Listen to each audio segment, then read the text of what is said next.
And yes, and the next country is, of course, the host country.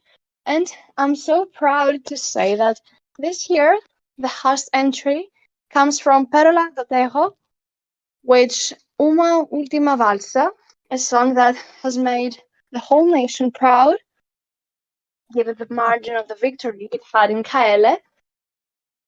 So, Pérola, um, you've had an extraordinary journey to Eurovision since your first attempt to get here like 12 years ago. So, can you tell us about it?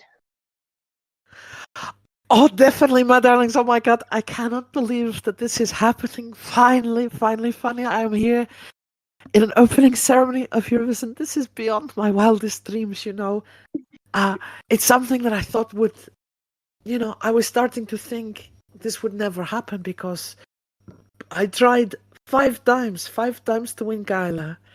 And I am so happy that it happened this time.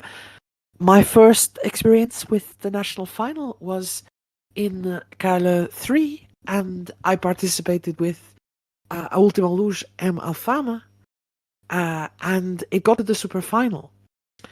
The next time I came back in year 5, and I came with the Shira Shaman, which was about my experience of leaving Portugal behind and coming to China. And it didn't get to the super final, but I won Austrade with it. So I thought, maybe I can come back and I can win it again. I returned for a third time in the year 10, and I got a worse result than in year 3 and in year 5, and I was starting to think maybe this dream is not one that I will ever achieve. Carla is truly, it's considered not just to be about choosing an artist for Eurovision. It's about getting the status of almost immortality, my darlings, in terms of on the Luxembourgeois scene, because everybody remembers who won Kyla, and they give you this trophy, and it's this trophy of this songbird, and people say, wow, you finally got your wings. And I'm a veteran artist, I've been going on for decades now, and I was starting to think maybe I'm too old for this game, maybe everything that I'm doing isn't as fresh as people thought it was when I first came. But then 2 years later, I wrote São João with Amelia, and it got to the super final again, and it sparked in me a bit more hope, thinking, yes, maybe I can win Kyla, maybe I can go to Eurovision. And when I heard that this year, that Eurovision was going to be in Macau, my city of residence for many years, I said, I must go, I must try to win. And be able to welcome people to this beautiful city as the host entrant. And somehow it happened, and I am over the moon.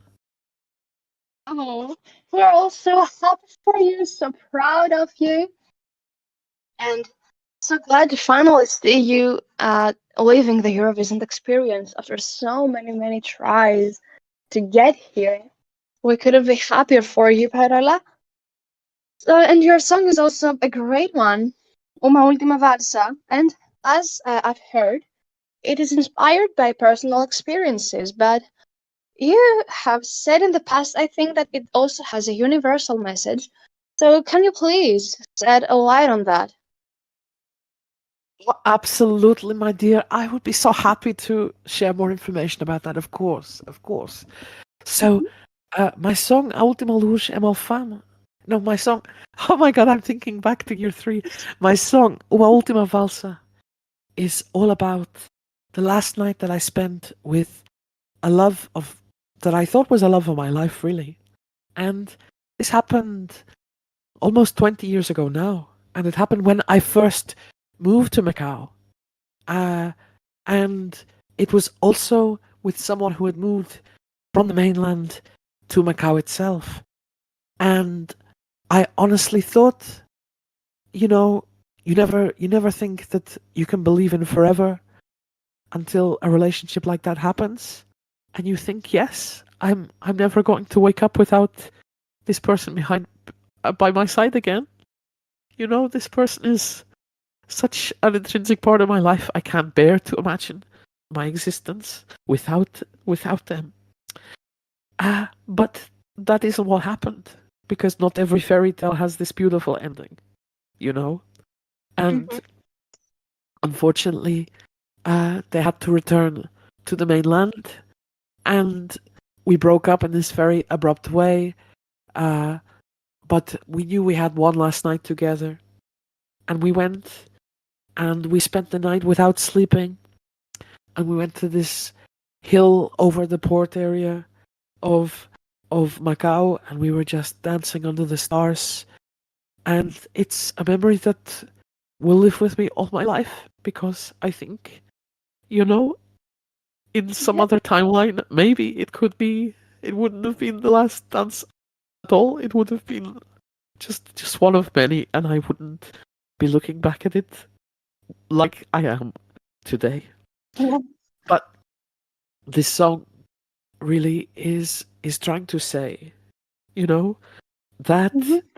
it's not a bad thing to look back on memories like this with sadness, because so much of our culture is all about positivity, and it's about focusing on looking forward, and we're not supposed to look back, and we're supposed to get closure on things that have happened to us, and we're not supposed to uh, think about loves that we've lost all the time. And I'm saying it's not a bad thing in concept, as long as you don't let it stop you from moving forward.